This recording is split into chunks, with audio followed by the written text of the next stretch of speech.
Welcome to another deep dive. We are tackling the women's...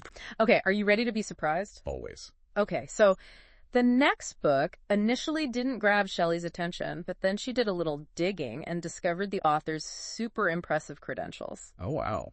Talk about judging a book by its cover, or rather by the author's bio. I love those moments of discovery. Right. Yeah, it's like stumbling upon a hidden gem. Exactly. So tell me more about this one that caught Shelley by surprise. Okay, so it's called The Dream Hotel by Layla Lalami. Okay.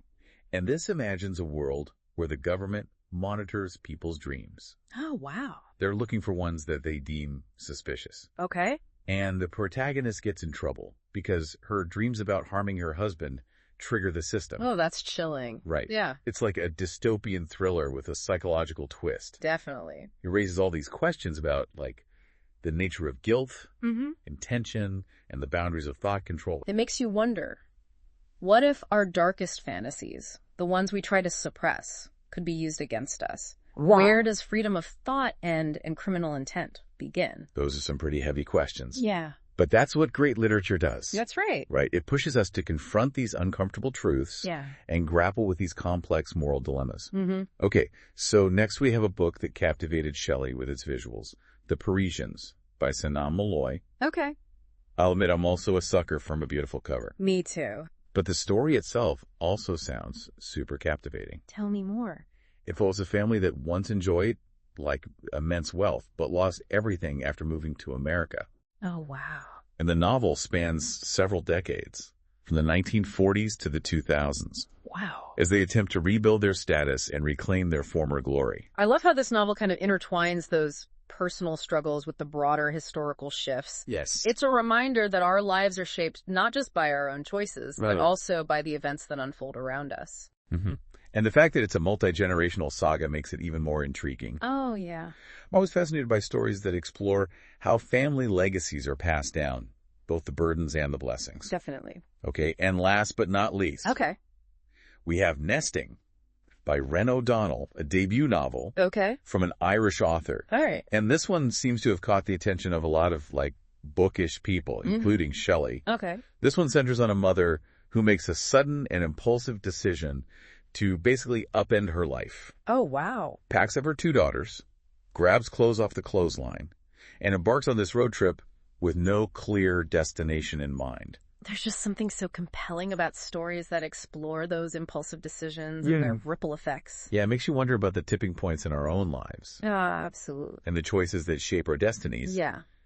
It also makes me curious about the daughters' reactions. Yeah, of course. Are they excited about this sudden adventure? Or are they resentful of their mother's decision to, like, uproot their lives? I think that speaks to the heart of the story's exploration of those family dynamics Yeah, and the complexities of motherhood. absolutely. Well, we've covered a lot of ground already, but there are still a few more intriguing titles left to discuss. Stay tuned for part 2 of our deep dive, Okay. where we'll continue our exploration of the Women's Prize long list. That's good. And we'll delve even deeper into the themes and trends that are shaping the literary landscape. Looking forward to it. Welcome back to our deep dive into the Women's Prize long list. I'm still buzzing from all the incredible books we talked about. Me too. There are just so many diverse voices and intriguing premises, not to mention thought-provoking themes. It's really a testament to the vibrancy of women's writing today, and we're not even done yet. Right, we still have a few more gems to unearth. Yes, exactly. So let's pick up where we left off with Layla Lalami's The Dream Hotel, the one that surprised Shelley with the author's, like, super impressive resume. Right. If you recall, this one kind of imagines a world where the government monitors people's dreams. Right. You know, searching for any signs of subversive thoughts. Right. It's like a dystopian thriller, Yeah. but with a psychological twist. Definitely. The protagonist's dreams about harming her husband end up triggering the system, which raises all these questions about, you know, the nature of guilt and intention and the boundaries of thought control. It makes you wonder, like, what if our darkest fantasies, the ones we try so hard to suppress, could be used against us. Oh, yeah. Like, where does freedom of thought end and criminal intent begin? Gosh, those are some heavy questions. But that's what great literature does, right? It pushes us to confront those uncomfortable truths. It does. And grapple with those complex moral dilemmas. Yeah, for sure. Okay, so let's move on to a book that completely captivated Shelley, just with its visual appeal, The Parisians by Sanaa Malloy. Okay. And I have to admit, I'm also a sucker for a beautiful book cover. Oh, me too. So, the story itself sounds equally captivating. Tell me about it. Okay, so it follows this family who once enjoyed, immense wealth, but they end up losing everything after relocating to America. Oh, wow. And their journey to kind of regain their former status unfolds against the backdrop of several decades. Okay. From the 1940s to the 2000s. Wow. So it highlights the shifting social landscape and the enduring power of class divisions. Yeah, what strikes me about this novel is that exploration of ambition and the lengths that people will go to achieve their goals.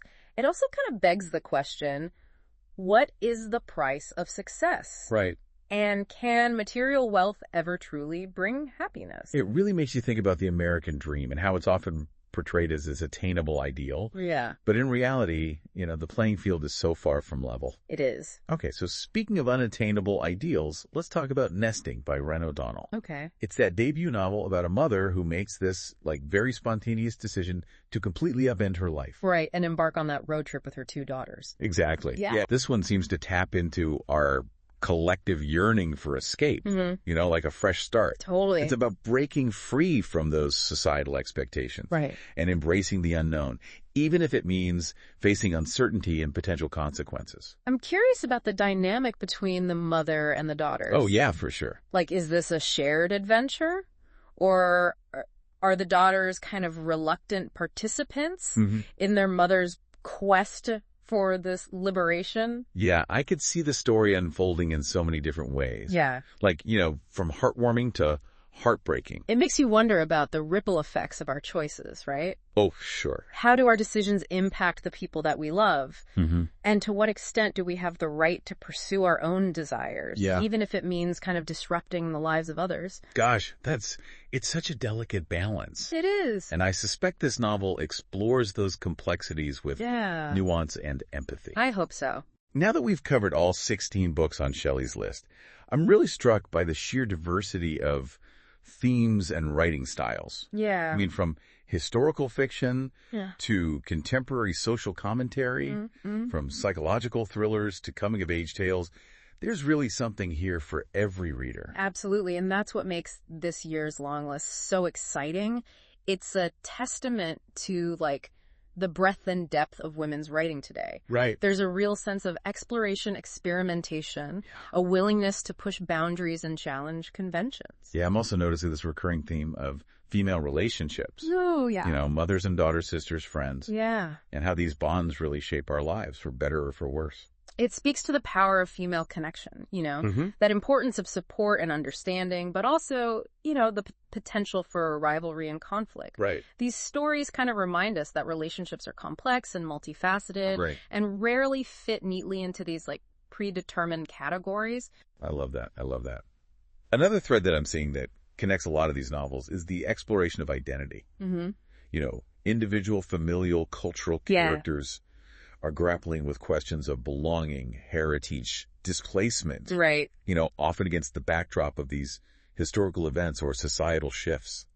It's about understanding who we are in a world that's constantly evolving. Yes. Where the boundaries of tradition and modernity are increasingly blurred. Right. It's about finding our place in this tapestry of human experience with all of its complexities and contradictions. Yeah, absolutely. And let's not forget that really impressive number of debut novelists on this year's list. Oh, for sure. I mean, 9 out of 16 are first-time authors. That's incredible. Which really just speaks volumes, right, to the vitality and the dynamism of the literary landscape. It does. It's such a good sign. These fresh voices are bringing new perspectives, bold ideas, and these innovative storytelling techniques to the forefront.